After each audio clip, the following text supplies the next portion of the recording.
하게 되었습니다. 결국은 로드십의 문제예요. 정말로 예수 그리스도가 나의 주님인가? 주님으로 여기고 그렇게 대하는가?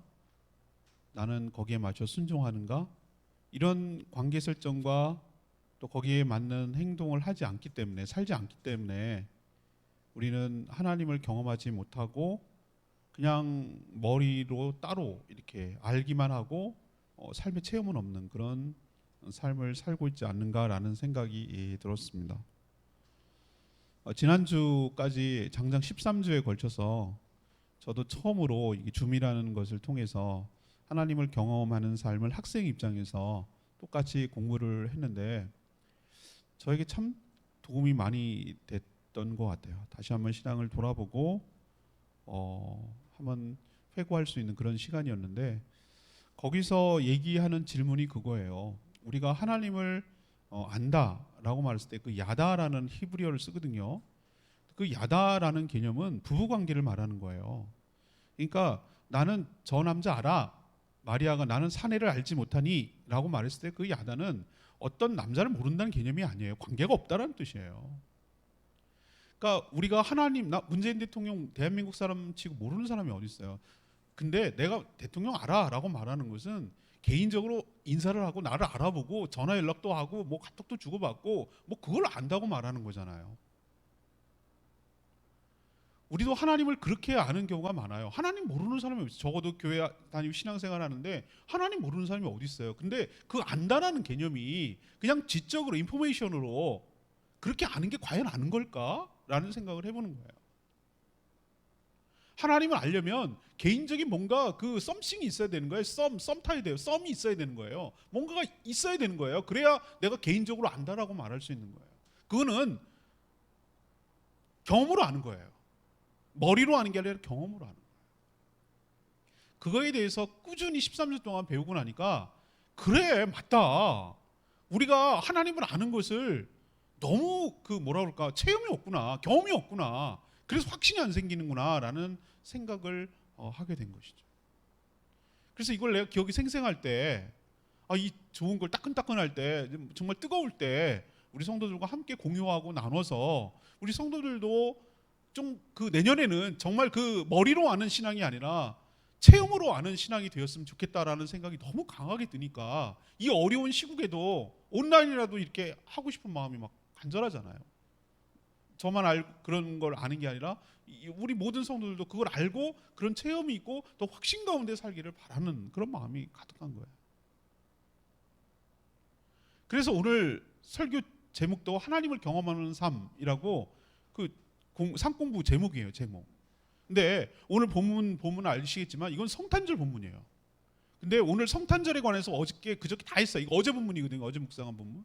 근데 그 얘기를 하고 싶은 게 아니고 오늘 이 말씀을 통해서 전혀 다른 각도에서 하나님을 경험하는 삶을 살려면 어떻게 해야 되는가 이것에 대해서 한 포커스를 맞춰서 오늘 말씀을 다시 해보려고 해요.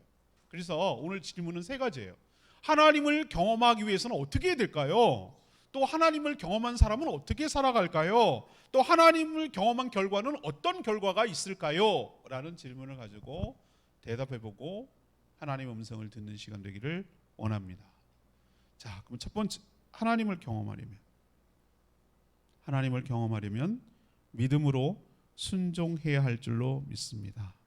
믿음으로 순종하지 않으면 하나님을 경험할 수 없다는 거예요. 자, 베들레헴 목자들 얘기 오늘 하잖아요. 그 지역 목자라고 했으니까 당연히 베들레헴 지역의 목자죠.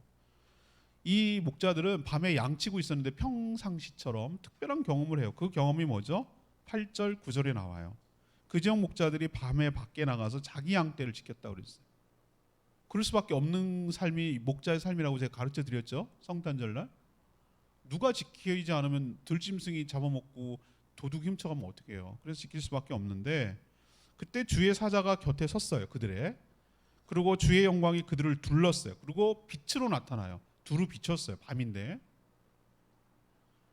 그리고 천사들이 그 목자들에게 전한 소식, 큰 기쁨의 소식인데 무서워하지 말라. 일단은 너무 놀라운 일이니까, 자기가 평상시 경험하지 못하는 일이니까 온 백성에게 미칠 큰 기쁨의 좋은 소식을 너에게 전하는데 그 내용이 11절에 오늘 다윗의 동네에 너희를 위하여, 나를 위하여, 하나님을 위하여, 너희를 위하여, 너희를 위하여 구주가 나셨는데 곧 이퀄 그리스도 이퀄 주시니라. 구주와 주님이시라고 얘기를 했어요. 그리고 너희가 가서 그 분이 메시아라는, 그리스도와 주님이라는 표적, 증거가 있을 건데 몇 가지 조건을 갖춰야 돼요. 다윗의 동네에 태어날 것, 강고에 쌓일 것, 구유, 말밥통에 누워 있을 것, 아기일 것. 이 모든 조합이 가능한 자가 바로 하나님께서 보낸 그리스도 주시라고 목자들에게 얘기를 했어요. 이거 모르는 사람 없죠. 근데 제가 여기에서 말씀드리고 싶은 것은 성탄절 얘기하는 게 아니에요. 오늘은 목자들의 반응을 본 거예요. 반응. 목자들이 어떻게 이 경험과 이 이야기를 듣고 이 말씀을 듣고 어떻게 리액션을 했는지가 하나님을 경험하는 사람이 굉장히 중요한 포인트라고요. 이들이 뭐라고 그랬냐면은 이렇게 얘기를 하는 거예요. 15절에 천사들이 떠났어요. 하늘로 올라갔어요. 근데 자기들끼리만 남았어요. 그러면 이제 자기들이 어떻게 하느냐의 반응은 자기 몫이에요. 근데 목자들이 서로 말하되 이제 베들레헴으로 가서 주께서 우리에게 알리신 바 이루어진 일을 보자 라고 하고 빨리 가서 마리와 요셉과 그의 누인 아기를 찾아서 봤다고 그랬어요. 그게 15, 16, 17절에 나오는 거예요. 저는 상상하고 또 생각해 봐요. 이 상황에서 여러분이 목자라고 생각해 보십시오. 목자들이에요. 목자들. 양의 이런 경험했어요. 이런 얘기 듣고 놀라운 정말 꿈 같은 경험을 했어요. 평상시 했어요. 근데 이런 얘기를 딱 들었어요. 그러면 여러분 어떻게 반응하실 거예요? 목자들은 만약입니다. 무서워. 얼어붙어 가지고 천사들도 경험하고 빛도 나오고 듣지 못한 이해 못한 말을 하고 그래서 무서워서 움츠려 갖고 주저앉았다면 그들은 예수 그리스도와 하나님께서 하신 말씀이 진짜인지를 경험하지 못하게 될 줄 압니다. 또 하나, 만약에 무시했다면 요즘 내가 지숭숭하고 막 헷갈려가지고 너무 실감이 나긴 생생하긴 하지만 헛것을 봤어 라고 생각을 하고 이것을 무시했다면 그들은 아무런 경험도 아무런 역사도 자기 삶에 아무런 일도 안 일어났을 것입니다. 또 이것이 모두 다 그렇다라고 인정하고 실감했어도 현실적인 이유로 포기했다면 자기들이 다 가면 이 양떼들을 어떻게 누가 지킬 건데 이 양떼들 짐승들이 잡으면 자기들이 나와서 거기서 밤에 지키는 이유이기도 한데 누가 가져가면 어떻게 들짐승들한테 잡혀먹으면 어떻게 라고 생각을 하고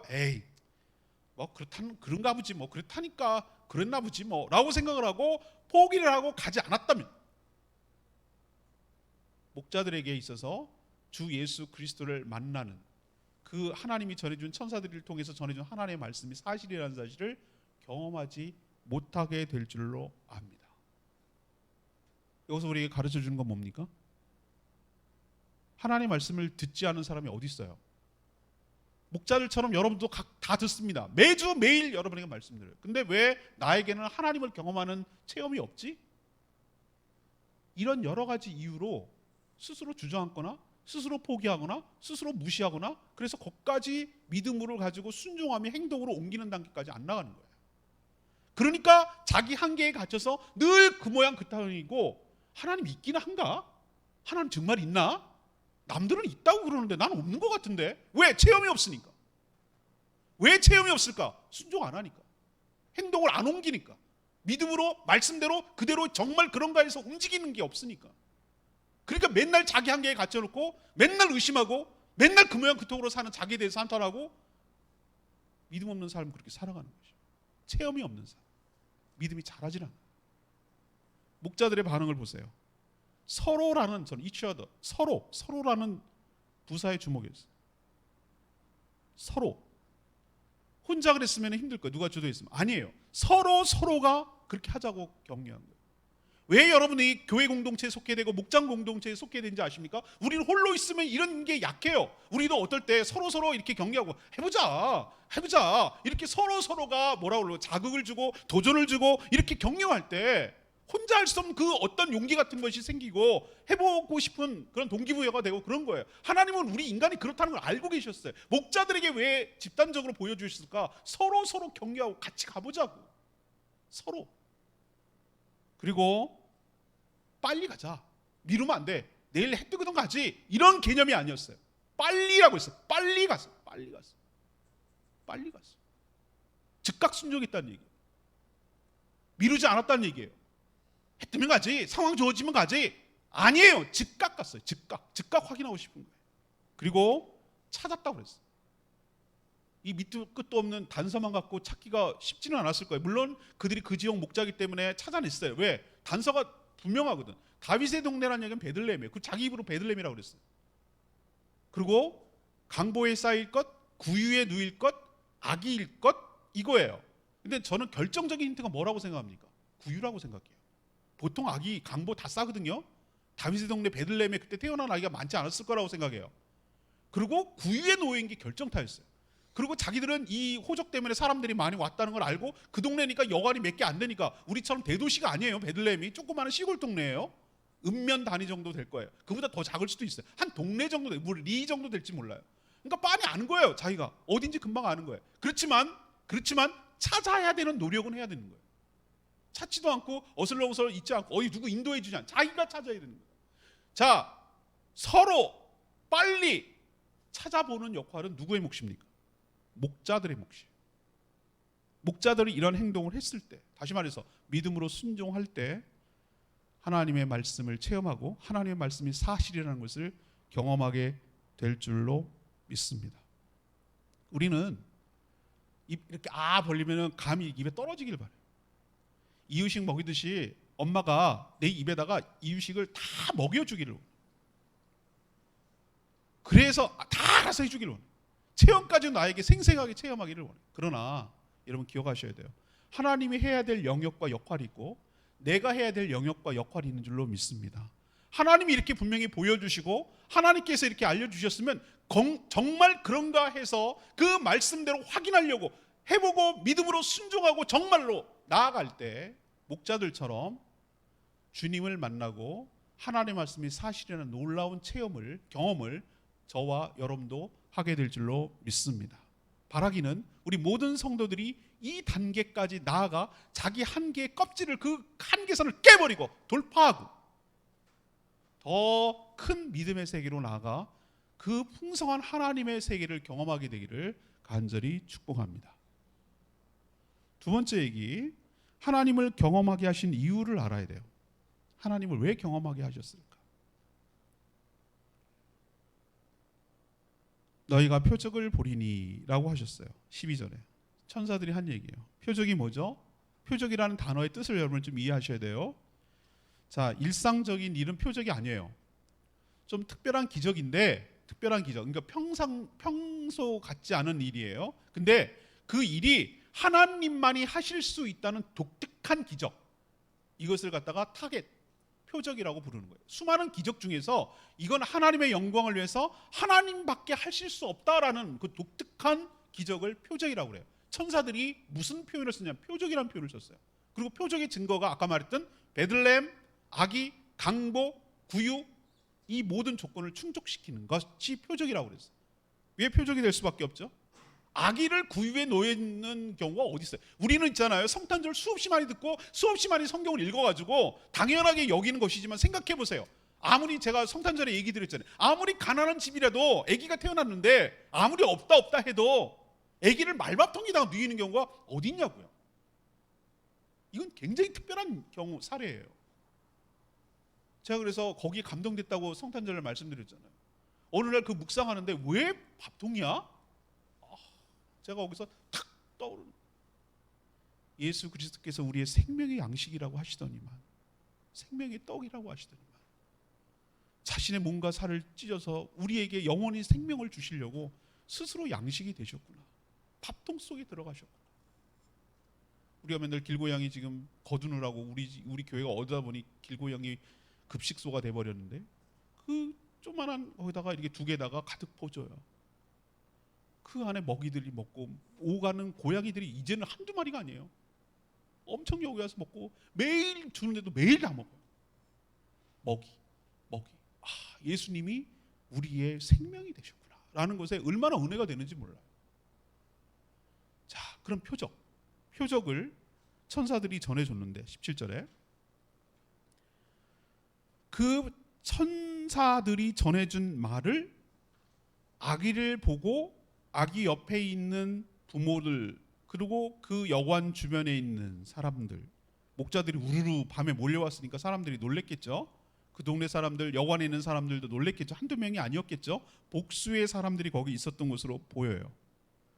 그 말을 목자들이 먼저 경험하고 체험하고 진짜 그걸 확인하니까 그것을 이제 됐네, 맞네, 그리고 간 게 아니었어요. 천사들이 자기의 들판에서 해준 것을 들어보니까 진짜네 라고 끄덕끄덕거리고 간 게 아니라니까요.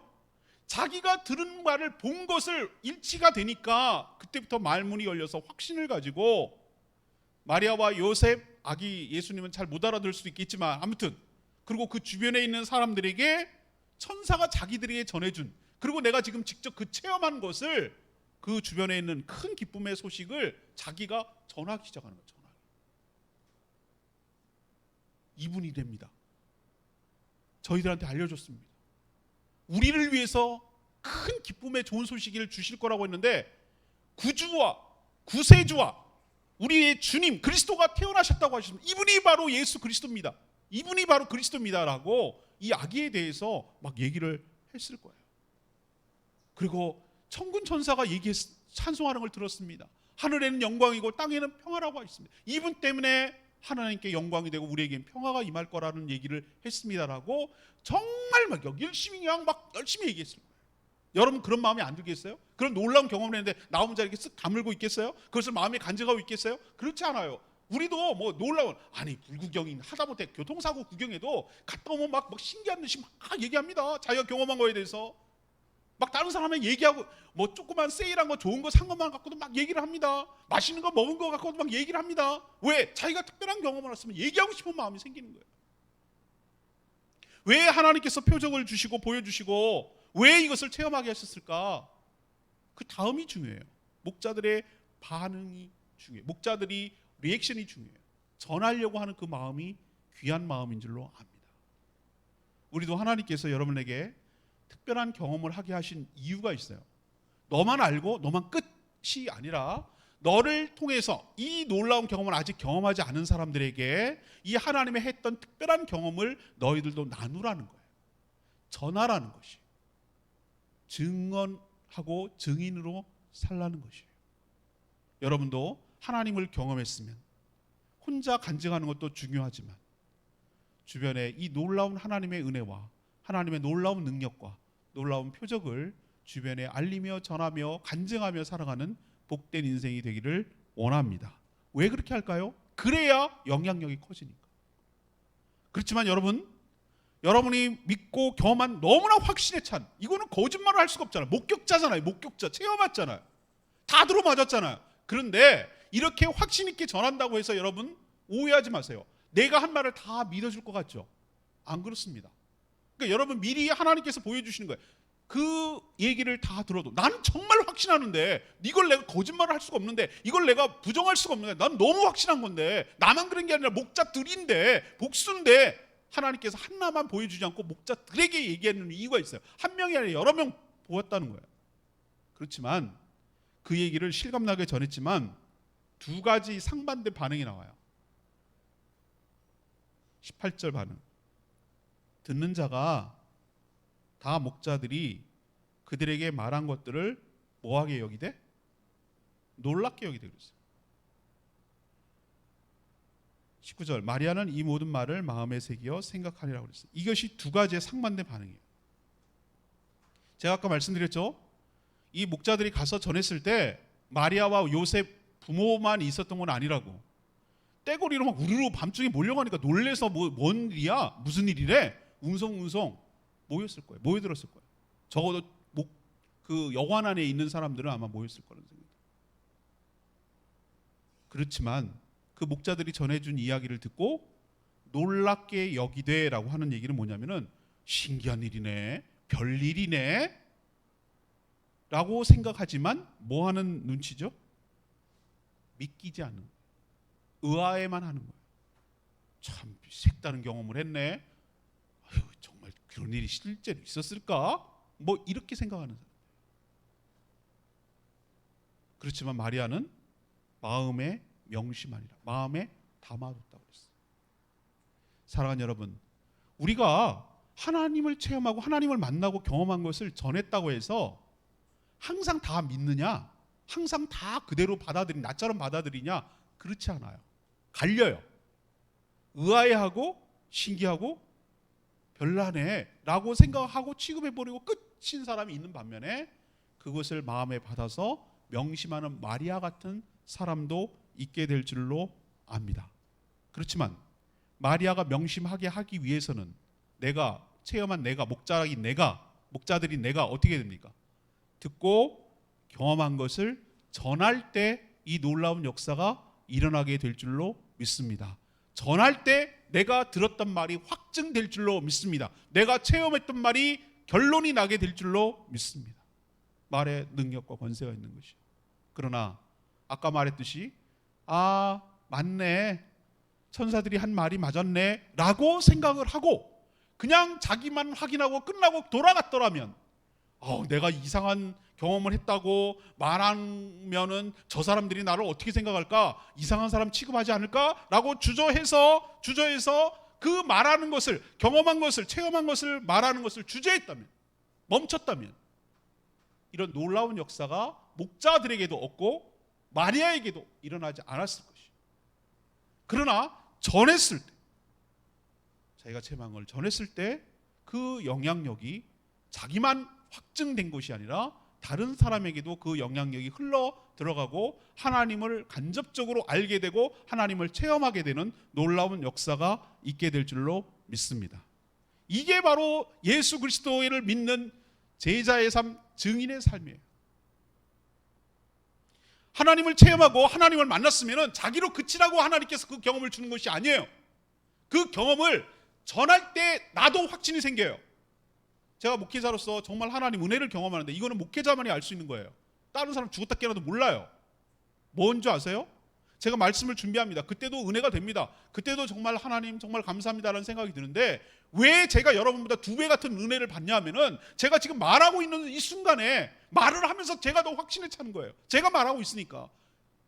저도 확신이 없는데 우리 성도들이 확신이 되겠어요? 그러니까 제가 확신 있게 하나님 말씀을 전하는 그 순간 가장 큰 수혜자는 저예요. 제가 확신에 차는 거예요.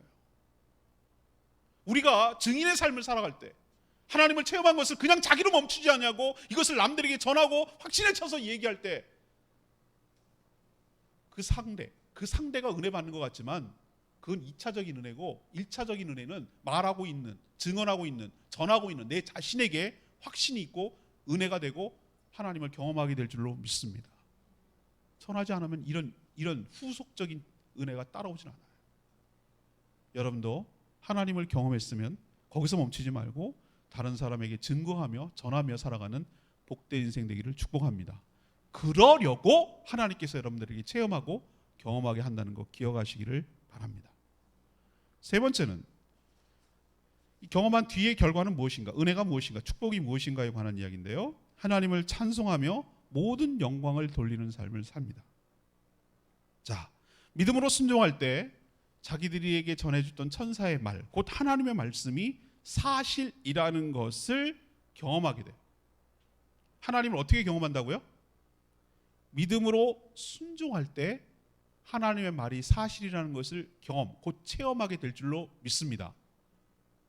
그러지 않으면 하나님을 알 수가 없어요. 하나님 모른다고요. 그냥 머리로만 안다고. 하나님을 경험하게 되면, 이런 경험하게 되면 어떤 마음이 생기죠? 1차적으로 하나님을 더 신뢰하게 되고 하나님을 더 알아가게 되고 하나님을 더 믿어지게, 믿음이 견고해지고, 그래서 다른 어떤 유사한 다른 일이 생겼을 때, 다른 하나님의 말씀을 전해주는 일이 생겼을 때 그 일은 더 쉽게, 더 확실히 받아들이는 효과가 일어나게 될 줄로 믿습니다. 전 이것을 믿음의 선순환이라고 불러요. 선순환. 악순환의 반대말, 선순환. 사랑하는 여러분, 우리도 어떤 한 사람이 이렇게 인사했어요. 이제 안면 텄어요. 그러나 이 두 사람이 더 견고한 관계가 되고 더 신뢰하는 관계가 되기 위해서는 어떻게 됩니까? 작은 신뢰가 쌓여가야 될 줄로 압니다.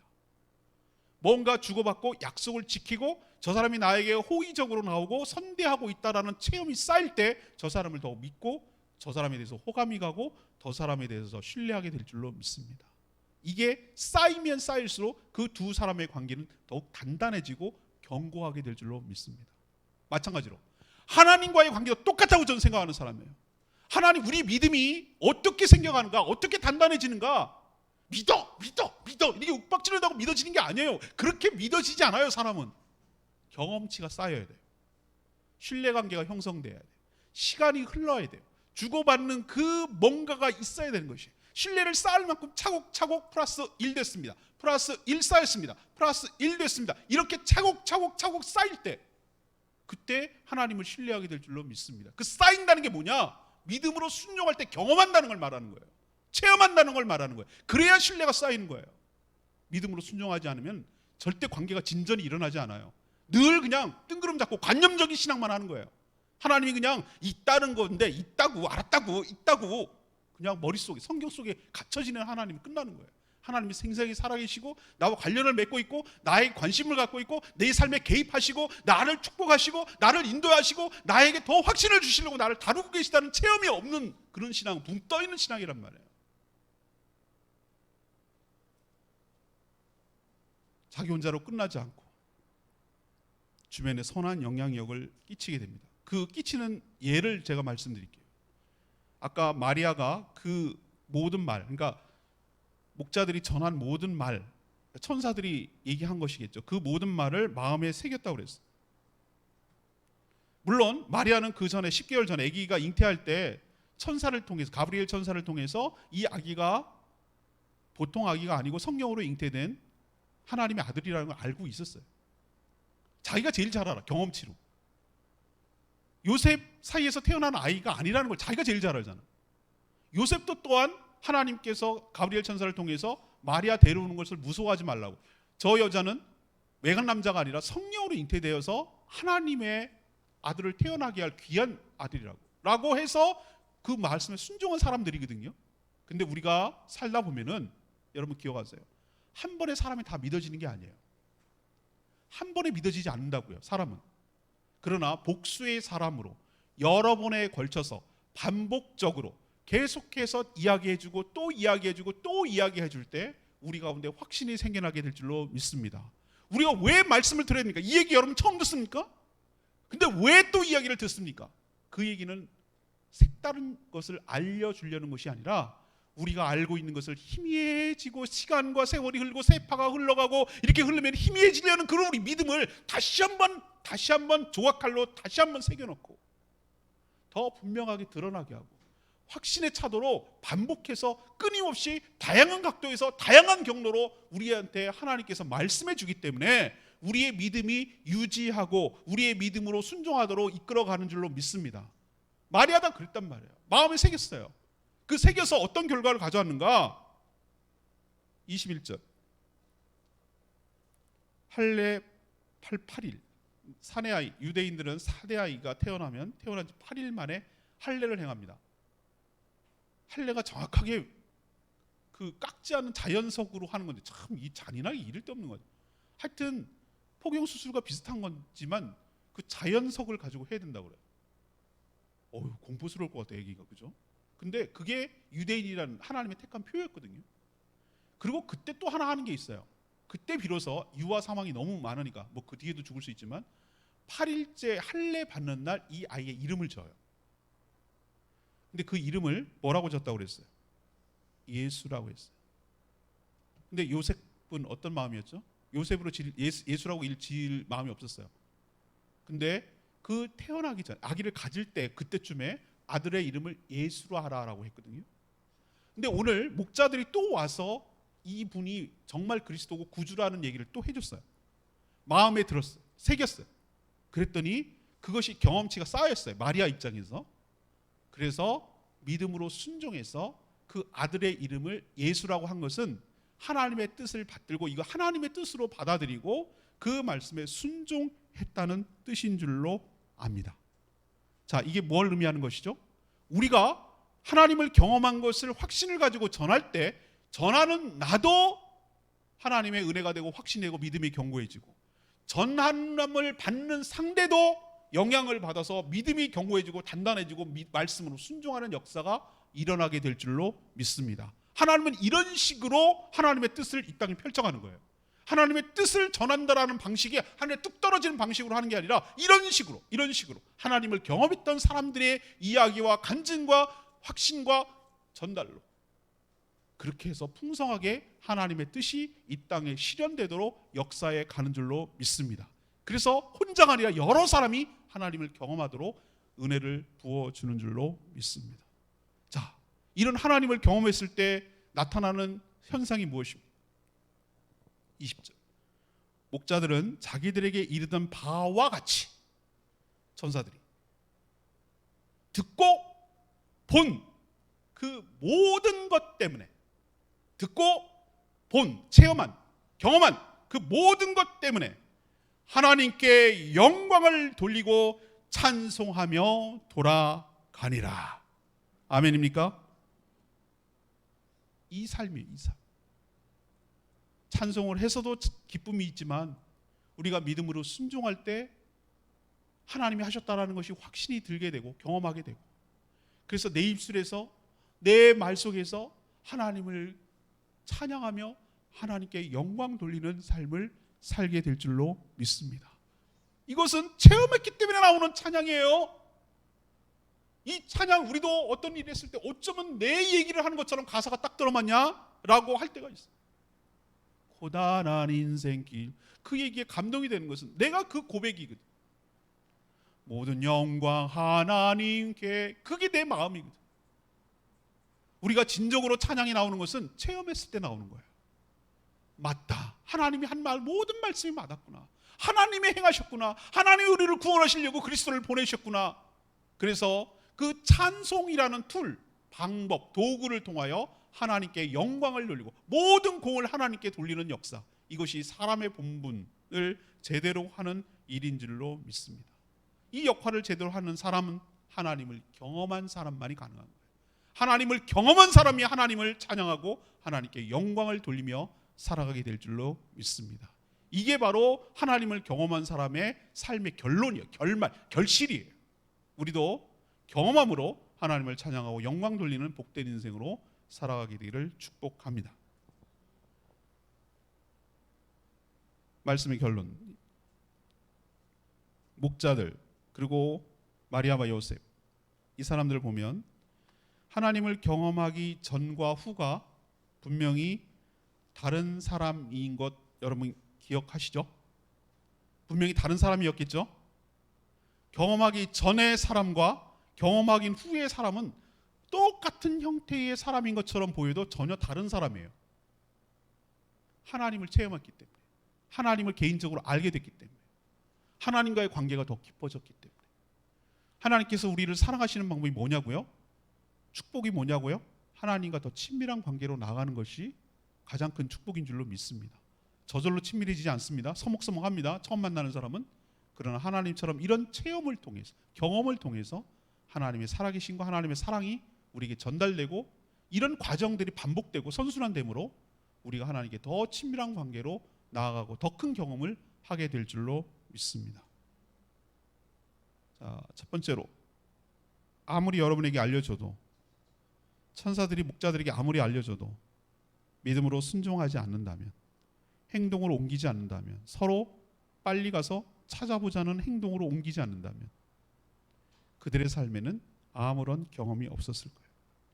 여전히 들에서 추위에 떨며 인생을 한탄하고 저주하면서 이 양들이나 돌봐야 되는 자기 신세를 한탄하면서 평생을 그렇게 살았을 거예요.